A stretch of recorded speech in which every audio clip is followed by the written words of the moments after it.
Hi everyone, Danielle here, and I just wanted to do a brief overview of what I have been doing, what I will be doing, and kind of some things that are coming up here in the next week or so and on. You know that in the past I've been doing my Bible journaling, my Bible study, devotions, the whole shebang in here in my A5 Carpe Diem. However, it is kind of large, so traveling around makes things a little bit difficult. So as such, I will not be using this any longer for kind of like the everyday carry aspect.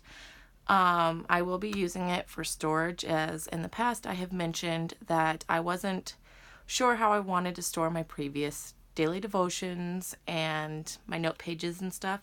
So from now on and into the future, all of that stuff will be stored in here because it's chunky, but I've still got, I don't know if you can see that, but it still has plenty of room and stuff that I can definitely pack stuff in. But it is much too large to actually carry around to and from church or anywhere for that matter. So I will be leaving this here at home. And you guys, I just swallowed a bug a little bit ago, and I tried to record this video once already actually, and I couldn't stop coughing. So if I do pause to take a drink, I'm sorry. I'm still working on figuring out how to edit out videos, and I'm not very good at it yet. So that's all in there still. I'm sorry. Now, as to what I am currently using, I will be using this from now on and into the future. I paid $10 for it on Amazon, and it comes with this like insanely long, like it's a full 3 feet long, I think, leather strap with a little tiny key on the end as a charm. And that's its closure method, and I don't know if that was something that it actually needs because it kind of stays closed fairly well on its own, but I don't know. I might shorten it, I might not. I don't know what I'm doing with it. However, the journal itself is really cute. Like I said, I got it on Amazon for $10, and it came, like everything that it comes with, it really should be more than $10, I think. It is much smaller, like I don't know what you would consider the size. I really don't. It's a little larger than my personal planner, I think. And I do enjoy using it. I enjoy all of the features that it does have, and it does have this lovely cover on it. So that is a plus. I don't think it's real leather, but I think it is meant to kind of mimic leather. So if that's something that you're looking into doing for personal reasons, then I think it's perfect for that. But it came with all of this craft paper already pre-punched, ready to go. And I only have maybe a third to a half of it in here. I took a bunch of it out because my In Touch devotionals are in here too. And it came with the 6 pockets of these like little card pocket PVC, and it came with the zipper pocket as well. So for $10, you get the journal, you get a whole duck ton worth of paper, and you get 2 pouches, like inserts in there too. So I feel it's definitely worth the price. It is a 2-ring punch, so you're pretty much going to have to manually punch your holes using like a regular punch. I don't have a regular hole punch. I have a Crocodile, and that's what I used. This dashboard slash divider I made myself. I put the tabs on, or I glued the tabs on, and then I laminated the whole thing, and there's that. In my previous one, you may remember that I had like a whole 18 different sections in there, and I decided to go with just 4 in this one. I have notes, sermon, study, and prayer. And I realize that notes and study might seem like they're 2 of the same thing, but they're not quite. And as I go through it, I think things will make a little bit more sense. In the notes section, it's things that I would like to look more into. If someone says something to me, outside of actual sermon or something that I want to look into. That's kind of what is going to go in here. For example, on Sunday, we listened to the hymn Anywhere with Jesus, and I really enjoyed that one. So I wrote that one down because that's one that I want to get the lyrics to on my own and write them out in here. And that would be something, once I get that written out, that'll stay in this section. I've had this set up for not quite a week. It was just before last Sunday that I set this up. So there's not a whole lot in here. So you're going to have to bear with me a little bit on that. And again, here's the craft paper. It doesn't bleed. I think I have a little bit of ghosting on one page, but it is not, I have to look for it to even know it's there. Another divider dashboard, whichever that I made. And this is my sermon notes from this past Sunday. I do not color code my notes necessarily, but I usually do 2 to 3 different colors so I can kind of keep track of key points and stuff. That way it doesn't all run into each other. Otherwise it totally would. I'm not the best hand letterer. I'm not the best at hand lettering. So none of that looks perfect, but I do make do on my own with what I have. So there's that. Like I said, I've only had this for one Sunday, so. Now my studying, this section will include just regular Bible studying. It'll include word study, and it also has my devotions. So I am currently working my way through Leviticus, and, excuse me. Working my way through Leviticus here, and I go through and I handwrite a section at a time, and it does vary the length of the section, and then I write kind of key points about it that I felt really spoke out loud for me. And after a while, Leviticus and I've only done chapters 1 and 2. After a while, it does start to get redundant, like the key points don't really stand out on their own. So for this past one, I don't have any written out because I feel like my previous understanding of the others kind of covers it. So when I go to reread it, maybe something else will stand out, maybe something won't. But I do also include other information. So in Leviticus, they talk about pouring frankincense on top, presents a grain offering. They're to pour olive oil on top of it and then frankincense on it and then give it to Aaron and his sons, the priests. So I did a little bit of research because for me, frankincense has always been about its smell. I guess I'd never contemplated the fact that frankincense could be edible, let alone palatable. So there was a little bit of information on that as well. So it has been used to help with digestion issues, and it was used as cosmetics. Regardless, even back then, it wasn't a cheap thing to acquire. So, and it's not cheap now either. It is fairly expensive. So there's still some information about that, and I just cut down a piece of scrapbook paper that was left over from making my dividers and punched it in there and threw it in. So that is what has been going on there. And I did finish my POTS word study, and if anyone would like to help me out here and suggest a new word to kind of do a word study about, I would appreciate it. I do enjoy things that are a little bit off the beaten track, so maybe something that's not gratitude or justice. I really was surprised about the handful of times that the words pots was mentioned in the Bible and the overall context of it. It really kind of highlighted the importance of even the simple things that we wouldn't think about otherwise. Excuse me. So if you guys have a suggestion about that, a word that you think kind of goes along with those lines, please feel free to comment down below because I would like to start that. And I didn't mention this already, but this coming up week over July 4th, that entire week, we go camping. I have relatives that it's their anniversary and birthdays and stuff, and this is our one vacation a year that we actually take. So I'm going to be gone for a full week, so I'm only going to have this and my apologetics study Bible here.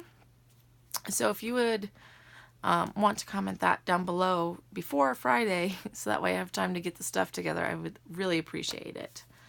So, my June InTouch devotional did not survive. It had already been manipulated and fixed and refixed and taped quite a bit before it ever came time for this. And then in the process of doing that, to get it transferred into here, it got super drenched, and I only had the one copy of it, so I do not have June's. And I thought about just doing it over the phone like I had done in previous months before I started getting these in the physical, but I decided against it. However, when I got July's, I also received March's at the same time. So because of that, I figured I would just redo March, because I had done March previously over my phone.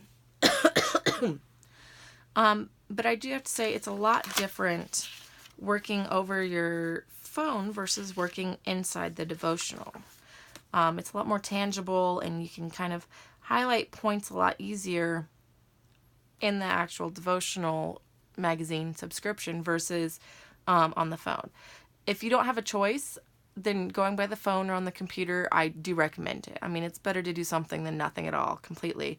But if you have the opportunity to do so, I would totally recommend calling the InTouch devotional people and subscribing. And I do recommend calling over filling out the online form, mostly because the online form, it takes a lot longer.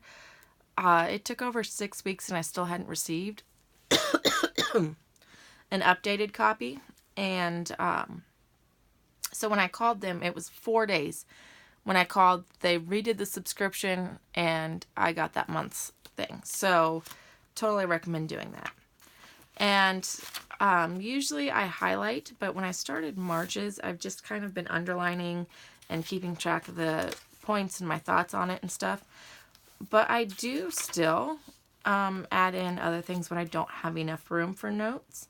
So like this piece goes with here, and I just, like I said, I'm hesitant to use the word tip-ins, because usually the tip-ins that we see, at least in the planner world, are put in with like washi tape or something, and I actually have these punched in, but it works as the same concept. So yeah, so I have March that I'm working through, and I also have July's, because I received July's. I received July like super early, which was surprising, but excuse me, I'm really excited about that. But I've got July's in here, so I will be able to start that, and I'll be doing the two at the same time until I finish out March's, because March I should finish out about a week before I finish out July's. But I have that in here as well.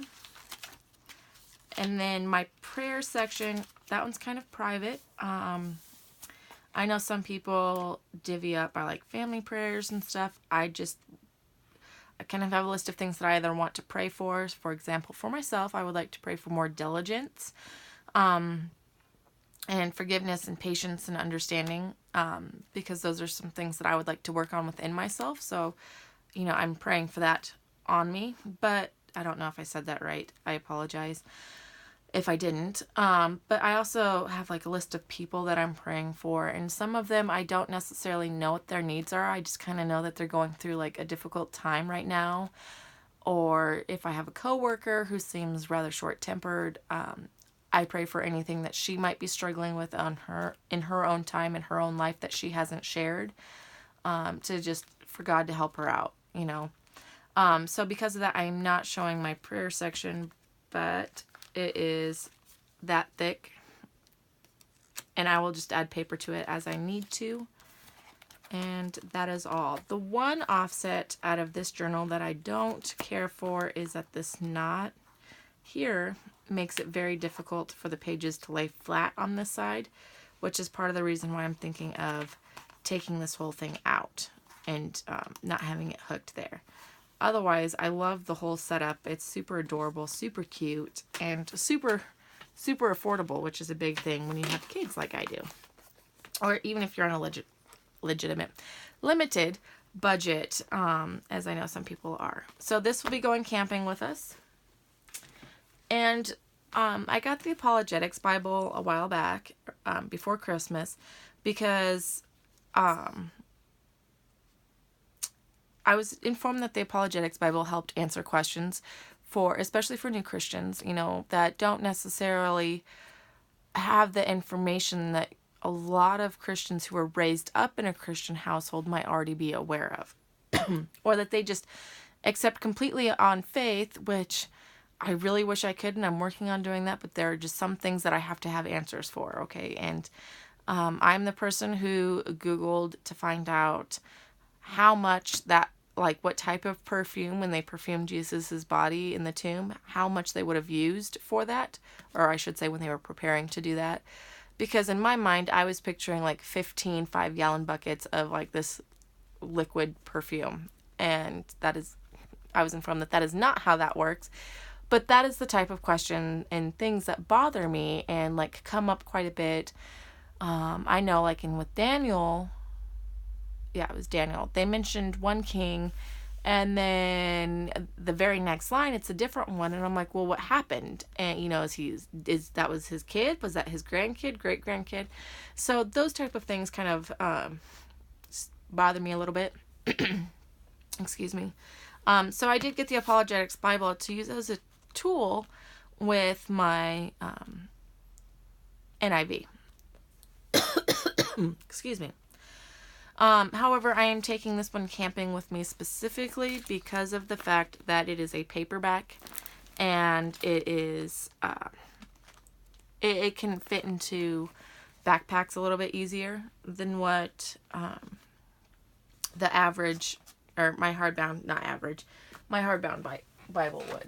So this is the one that I typically use, and while the Apologetics is actually just a little bit larger, the hardbound aspect of it makes it more difficult to carry around, keep in a backpack. And this year for camping, my kids are all old enough that I want to try to be as minimalist while camping as possible. And if you would like an update on how that goes, please feel free to comment down below. But right now, my goal is for everyone to be able to fit all of their stuff into one backpack.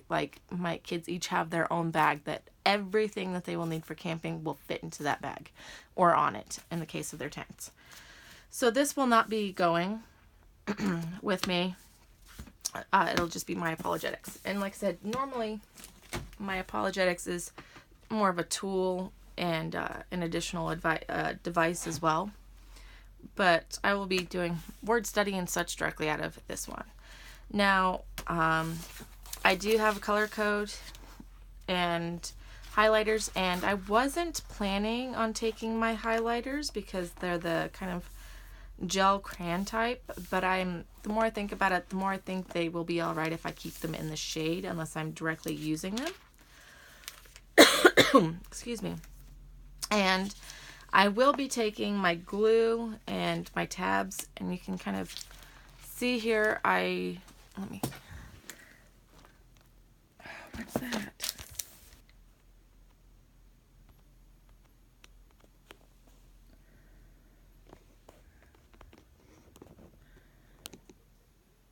What are you doing?